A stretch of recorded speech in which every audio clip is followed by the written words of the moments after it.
आजमगढ़ जनपद में कार्यरत संभागीय परिवहन अधिकारी डॉक्टर आर.एन. चौधरी 31 जनवरी को सेवानिवृत्त हुए, जिसमें विभाग के अधिकारियों तथा कर्मचारियों द्वारा बड़ी धूमधाम के साथ काजेबाजी और फूलमालाओं के साथ अश्रुपूर्ण नेत्रों से भावभीनी विदाई की गई। आजमगढ़ जनपद से राम राय उर्फ बबलू राय की खास रिपोर्ट।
नहीं हो पाया, मैं बाधक बना, लेकिन मेरे लिए राइफल लेके खड़ा हो गया एक आदमी, सिपाही हमारा। एक एचएल के अधिकारी थे, उन्होंने कहा कि आपको शर्म नहीं आती, आपने 20 रुपये ले लिया मेरे आदमी से। मैंने कहा तुम्हारा दिमाग ठीक है, ये नेम प्लेट देख रहे हो, इसको जाके यहाँ एरिया में पूछना। वो अंसारी सिपाही था जीआरपी का, उसने राइफल तान दिया, कहा मुझको कह दीजिए मैं मान लूँगा, इनको कह दीजिए मैं गोली मार दूँगा। मैं उसमें 25 साल का था, बिल्कुल मेच्योरिटी नहीं थी। मैंने कहा हमें घबरा गया, मैंने कहा अरे हटो यार। तो आपका व्यवहार आपका सबसे बड़ा परिचायक है। मैं अक्सर कहता हूं जहां जाता हूं कि परिचय कैसे देना चाहिए। मैं चाहता हूं कि आप सब इस लायक बने कि परिचय कैसे दें। जब कोई पूछे कि परिचय बताओ तो कह दो कि आंधियों के बीच जो जलता हुआ रह जाएगा, आंधियों के बीच जो जलता हुआ रह जाएगा, उस दिए से पूछना मेरा पता मिल जाएगा।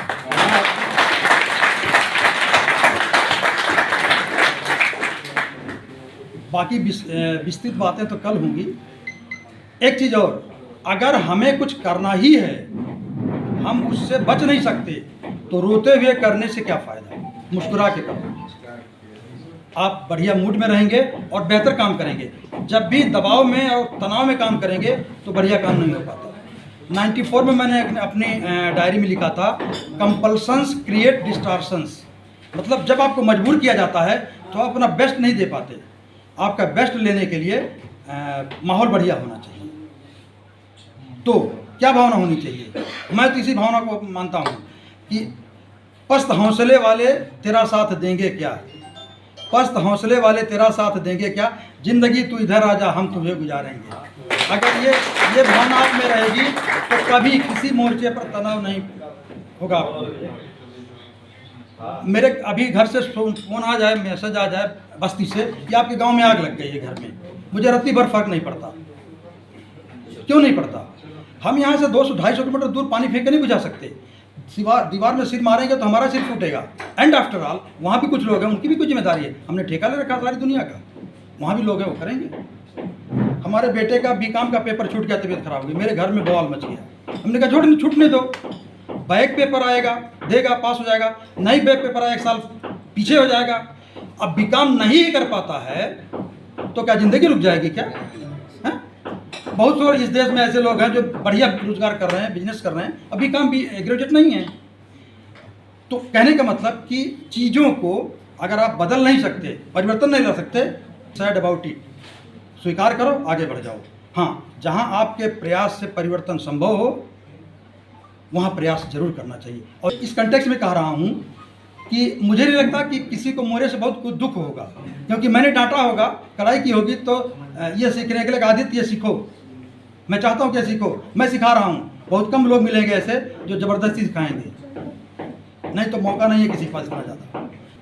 और उन्होंने 99 में हमको 7 या 8 हज़ार की घड़ी गिफ्ट की थी, और उन्होंने कहा मंच से, वीडियो साहब ने मेरा 20 से 25 लाख नुकसान किया, फिर भी मैं चाहता हूँ कि ना जाएं, रहें यहाँ पे। ये हमारे बड़े भाई और सीनियर डॉक्टर रूपनारायण चौधरी जी, जिनका आज ये जो है पुनर्जन्म हो रहा है इनकी भाषा में, सेवा से मुक्त होकर के दूसरी सेवा में जा रहे हैं। और हमारे राजपूत भाई ARTO सत्येंद्र, PD अतुल, पवन, मेरे ऑफिस के सारे कर्मचारीगण, मीडिया बंधु और अन्य जो भी हैं, राजकुमार उपाध्याय, मैं ये बता दूं सर के साथ हम लोगों ने हमें आज से 4 साल काम किए हैं, आप लोग भी उसके साक्षी रहे हैं, 4 साल काम किए हैं। लेकिन उसके साथ मैं आपको ये बता दूं कि सर पहले हिल कैडर में थे, ARTO इतने हिल कैडर में थे, और 98 बैच में वो प्लेन कैडर में आए हैं, इस कैडर में।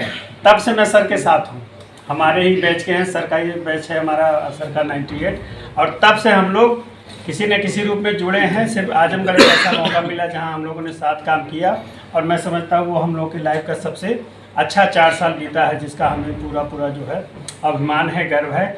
सर का एक है कि मैं बता दूं, सर का एक बहुत बड़ा राज और बता दूं कि सर से काम कोई कह के नहीं करा सकते। हम लोगों ने देखा था नैनीताल ATI एकेडमी में, भी वही सीख लिया था। इनसे यदि काम आप कहेंगे कि सर ये वाला काम कर दिए, तो बिल्कुल नहीं करेंगे। और अगर आपने ये कह दिया कि सर ये आपके बस की बात नहीं, आप नहीं कर सकते, तो इसको करके ही घर जाएंगे। ये पूरे नैनीताल में जितने भी हम लोग बैचमेट्स थे, PPS भी थे, वो सब जानते थे। सर से चाय पीना होता था या माल रोड घुमाना होता तो कह सर रहने दीजिए, आप नहीं जाएंगे, आप पढ़ाई करिए। लोग फिर तुरंत जूता उता बांध के तैयार हो जाते थे कि मैं कैसे नहीं जाऊँगा, मैं सबसे पहले चलूँगा।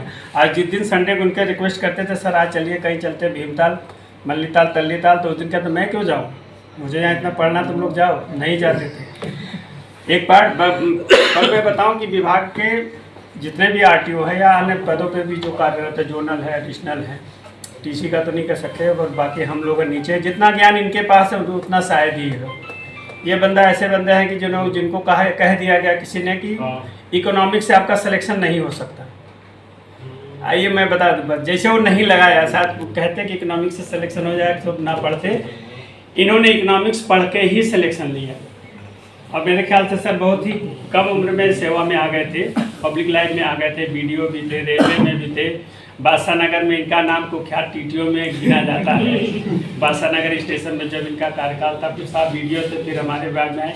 तो ये परिवहन विभाग का जो है बहुत ही जो है वो है हम लोगों की बहुत बड़ा अपॉर्चुनिटी। सर के साथ काम किए जितने भी लोग यहाँ देख लिए होंगे, बहुत सारे लोग जैसे लोग हैं, सत्येंद्र हैं, अतुल तो मान लो शुरू करें, घूमते टहलते आ रहे होंगे। अश्वनी जानते हैं, वीडियो चले जाते हैं, हम लोग कहे हैं 2-3 लोग तो यहीं से शुरू कर रहे हैं, तो उनको नहीं, जो बाबू है। और दूसरी बात मैं आपको ये बता दूँ सर, कौन सा बज रहा है सर पहले, ये सब के अदर देन दैट मैं ये बताना चाहूँगा कि सर आपने परिवहन विभाग को अपने जीवन के बहुत ही कीमती वर्ष दिए हैं।